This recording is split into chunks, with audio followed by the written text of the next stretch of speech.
요하네스 페르메이르 진주 귀걸이를 한 소녀 여우집.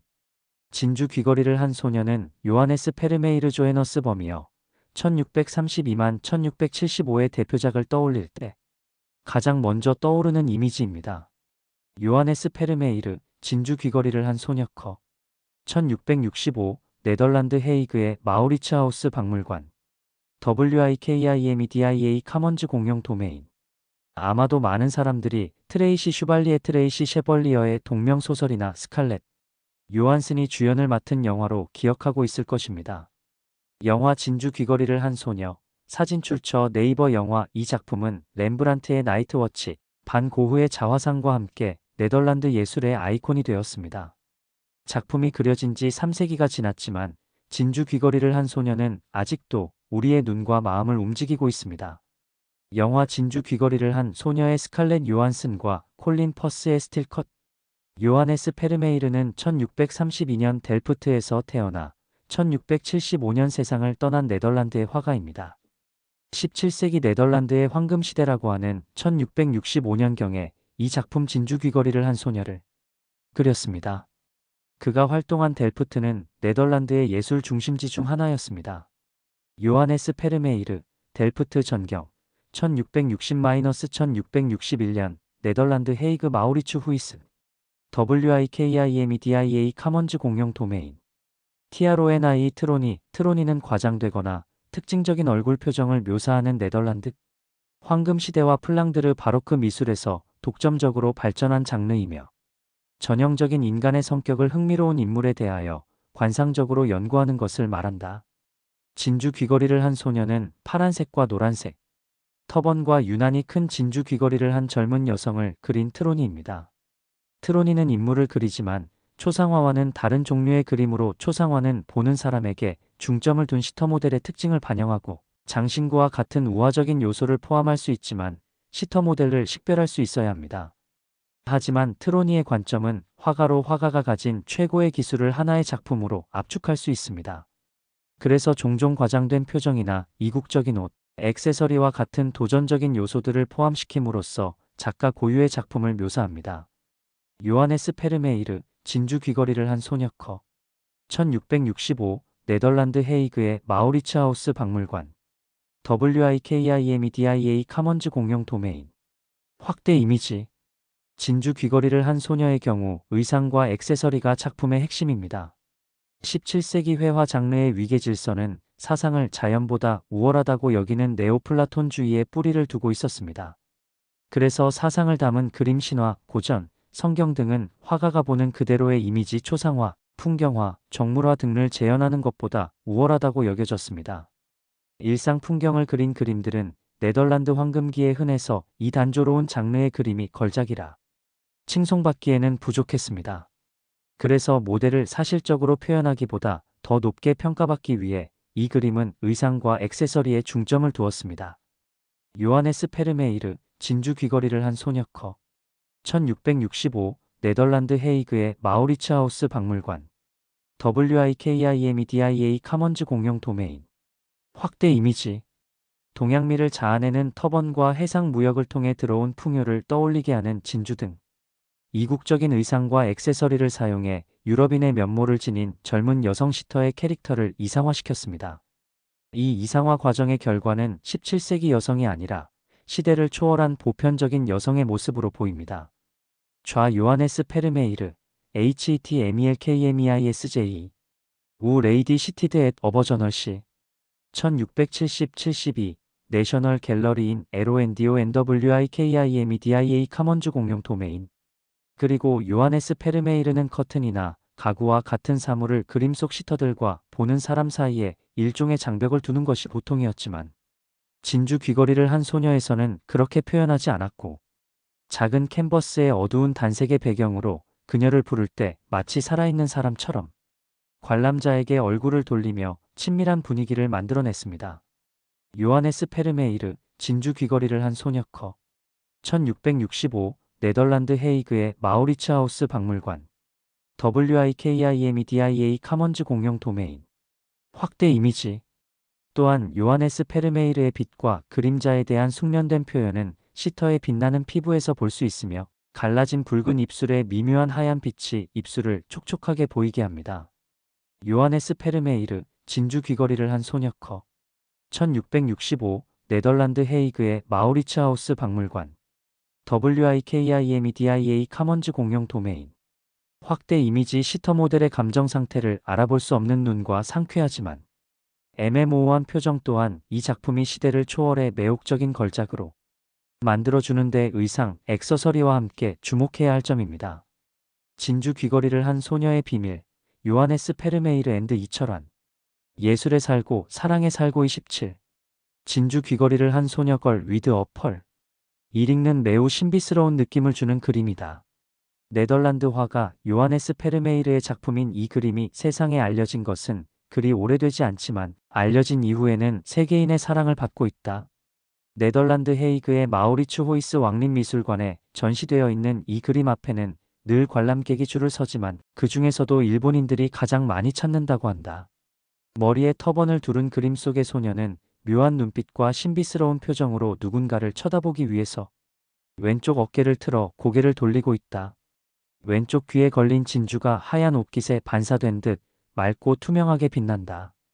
커다란 눈동자와 살짝 벌어진 입술, 무언가를 동경하는 듯한 표정을 지니니 아름다운 소녀는 보는 이들에게 비밀스러움이 깃들인 신비감을 주고 있다. 그래서 이 그림은 북유럽의 모나리자 또는 네덜란드의 모나리자라고도 불린다. 그림 속의 소녀가 누구인지 모른다는 점, 그리고 이 그림이 지닌 비밀스럽고 신비스러운 분위기로 인해 사람들에게 많은 상상력을 불러일으켰다. 그 결과 이 그림을 소재로 한 소설과 영화가 잇따라 만들어졌다. 이후 그림에 대한 사람들의 관심은 한층 더 커지게 된다. 다음은 스칼렛 요한슨과 콜린 퍼스를 주연으로 2003년 제작된 같은 이름의 영화 줄거리이다. 그리트 스칼렛 요한슨 분는 1660년대 네덜란드에 살고 있는 16세 소녀이다. 집안이 어려워지자 그리트는 화가 요하네스 페르메이르 콜린 퍼스 분의 집에 하녀로 들어간다. 주인과 하녀의 위치에서 대화를 나누는 가운데 페르메이르와 그리트는 서로를 조금씩 알아가게 된다. 페르메이르는 그리트가 그림에 관심이 많고 색채에 대한 이해가 높으며 예술적인 소양이 있다는 것을 알게 된다. 페르메이르는 그리트가 물감을 섞거나 그림 작업을 돕도록 가르친다. 자연히 둘만의 시간이 많아지게 되었다. 그러나 페르메이르는 시기심 많은 아내 카타리나가 이러한 사실을 알지 못하도록 비밀스러운 일상을 이어간다. 그러던 어느 날 그리트는 페르메이르의 후원자인 반 라이벤에게 심부름을 가게 된다. 청순한 그리트에게 음흉한 생각을 품게 된 라이벤은 페르메이르에게 그녀의 초상화를 그릴 것을 종용한다. 페르메이르는 후원자의 종용에 더하여 아름다운 그리트를 화폭에 옮기고 싶다는 마음에서 이를 승낙한다. 페르메이르의 초상화 작업은 가족들은 모르게 비밀스럽게 진행되었다. 그러는 동안 두 사람 사이는 더욱 가까워진다. 그 와중에 반 라이벤은 그녀에게 정욕을 느끼고 겁탈하려고 하지만 그리트는 저항한다. 초상화 바탕 작업이 끝나갈 무렵 페르메이르는 그림의 완성도를 높이기 위해 그리트의 한쪽 귓불을 뚫고 아내의 진주 귀걸이를 걸어준다. 이를 우연히 엿보게 된 페르메이르의 딸아이가 엄마인 카타리나에게 사실을 부풀려 고자질한다. 그래서 카타리나는 페르메이르가 하녀 그리트를 모델로 비밀스레 초상화를 그리고 있다는 사실을 알게 된다. 더욱이 그리트가 자신의 귀걸이를 걸고 모델이 되었다는 사실도 알았다. 카타리나는 완성된 초상화를 보고 분노하였다. 페르메이르는 자신을 이해하지 못하는 아내를 책망하였다. 그러나 카타리나는 결국 그리트를 집에서 쫓아낸다. 집을 나가기 전 그리트는 페르메이르를 몰래 지켜보다가 집을 떠난다. 얼마 후 그리트에게 소포 꾸러미가 하나 배달된다. 그 안에는 그녀가 잠시 걸었던 그 진주 귀걸이가 들어있었다. 진주 귀걸이를 한 소녀, 캠퍼스의 유체, 44.5x39cm 사진 네덜란드, 마우리츠 호이스 왕립미술관. 영화는 트레이시 슈발리에 트레이시 셰벌리어의 소설을 바탕으로 만들어진 것으로 사실에 기반을 두었다기보다 그림의 이미지를 최대한 살린 상상 속의 이야기이다. 이처럼 그림과 소설, 영화를 통해 그림 자체에 대한 세상의 반응은 뜨겁지만 정작 그림을 그린 작가 페르메이르에 대해서는 알려진 게 많지 않다. 페르메이르는 남긴 작품 수가 40점이 채 되지 않는 데다가 미술작가들이라면 을에 한 점 이상 그리는 자화상조차 하나 없다. 일기나 편지 등도 발견되지 않았다. 심지어 이름조차도 두 가지 다른 설이 있다. 하나는 요하네스 조헤너스 버미어이고 다른 하나는 얀젠 버미어이다. 이처럼 그는 꽤 오랜 세월 동안 존재감이 거의 없는 사람이었다. 그러다 19세기에 이르러서야 그의 존재가 평론가들에 의해 재발견되기 시작했다. 이후 평론가들의 오랜 연구 끝에 그에 관한 사실들이 조금씩 밝혀지게 되었다. 요하네스 페르메이르 조헤너스 버미어 1632만 1675는 1632년 네덜란드의 델프트에서 출생하였다. 원래 견직공으로 일하다가 그 후 여관을 운영하면서 부업 삼아 계속 견직공 일도 이어나갔다. 화가로서는 카렐 파브리티우스의 영향을 받았는데 두 사람 사이가 사제관계였는지는 분명치 않다. 1653년 델프트의 화가조합에 등록한 그는 같은 해 카타리나 포르네스와 결혼하였다. 이들은 무려 11명의 아이를 낳았다. 페르메이르는 생계를 꾸려나가기 위해 화가뿐만이 아니라 화상으로서도 활동한 것으로 알려져 있다. 이로 인해 그의 삶에는 시련이 계속 이어졌다고 한다. 화가로서의 입지는 그가 태어나고 살았던 고향 델프트 밖에서는 거의 무명이었다. 그가 남긴 작품 수가 채 40점이 되지 않을 정도로 적은 이유는 확실하지 않다. 43세 젊은 나이에 병으로 죽었으니 몸이 약했을 수도 있고 작품의 치밀함으로 보아 한 점을 완성하는데 상당한 시간이 걸렸을 수도 있었을 것이라고 추측할 뿐이다. 페르메이르의 그림은 색조가 아주 뛰어나다. 적색 청색 황색의 절묘한 대비로 그린 실내 전경은 마치 북구의 어느 맑은 날 새벽 공기를 생각나게 한다. 맑고 부드러운 빛과 색깔의 조화로 조용한 정취와 세밀함이 넘친다.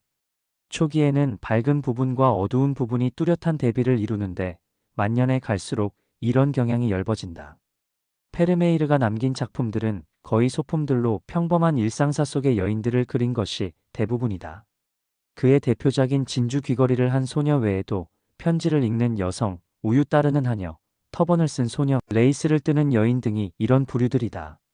불과 2점이지만 풍경화도 있는데 헤이그 국립미술관에 소장되어 있는 델프트 풍경은 명작으로 인정받고 있다. 그 밖에 종교를 소재로 한 작품도 있다. 페르메이르의 작품이라고 알려진 것들 중에는 위작이 다수 있다.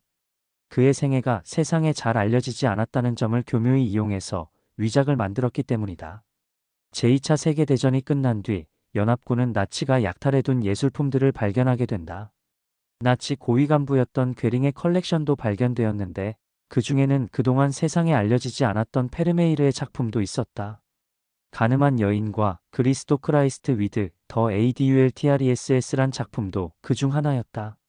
미술 전문가들은 페르메이르의 신작이 발견된 사실에 크게 흥분하였다. 그리고 다른 한편으로는 이 작품이 어떻게 괴링의 손에 넘어가게 되었는지를 조사하게 된다. 조사 결과 한판 메이헤르난 벤 MEGEREN이라는 무명 미술가의 소행으로 밝혀졌다. 결국 메이헤르는 국보급 미술품을 나치에게 팔아넘긴 혐의와 나치에 협력한 죄로 체포되었다. 그 죄가 위중하여 자칫 사형을 받을 수도 있었다. 조사를 받게 된 메이헤르는 문제의 그림들은 진짜 페르메이르의 작품이 아니라 자신이 만든 가짜라고 주장했다. 그러나 아무도 그의 말을 믿지 않았다. 경찰은 메이헤른에게 자신의 말을 입증하려면 직접 위작을 만들어 보라고 요구하기에 이르게 된다. 결국 메이헤르는 3개월간 가택연금을 당한 채로 경찰의 감시 아래 신전에서 설교하는 젊은 예수형 지저스 프리칭인 더 템펄이라는 마지막 위작을 만들었다. 이후 위작 여부를 조사하기 위한 위원회까지 꾸려졌다. 조사 결과 페르메이르가 살던 17세기에는 쓰이지 않았던 코발트 블루가 위작에서 발견되었다. 이것으로 메이헤른의 그림은 모두 위작임이 증명되었다. 결국 메이헤른은 나치에게 국보급 미술품을 팔아넘긴 매국노가 아니라 나치까지 속여넘긴 사기꾼이 된 셈이었다. 사실 메이헤른은 다수의 페르메이르 위작을 만들었다. 처음 그가 위작을 만들었을 때는 예술 비평가들을 골탕 먹이겠다는 생각에서 비롯되었다고 한다. 그런데 위작이 예상외로 고가에 팔리게 되자 나중에는 돈벌이 목적으로 위작을 만들어냈다. 그런데 당시는 제2차 세계대전으로 세상이 어수선했던 때라 아무도 판 메이헤른이 만들어낸 가짜 그림에 의심을 하지 않았던 것이다.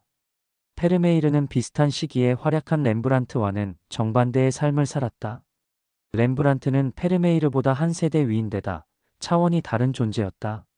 그는 강렬한 빛과 명암의 마술로 인간의 심연을 통찰하는 데 미술가로 평가를 받고 있었다. 반면 페르메이르는 아무런 존재감이 없었다. 그리고 그는 렘브란트가 세상을 떠난 후 불과 6년 만에 43세로 요절한다. 이처럼 두 사람은 자신들이 살았던 시대에는 비교가 되지 않을 정도로 화가로서의 존재감이 달랐다. 그렇지만 지금에 와서 이 두 사람은 17세기 네덜란드를 대표하는 화가로서 어깨를 나란히 하고 있다.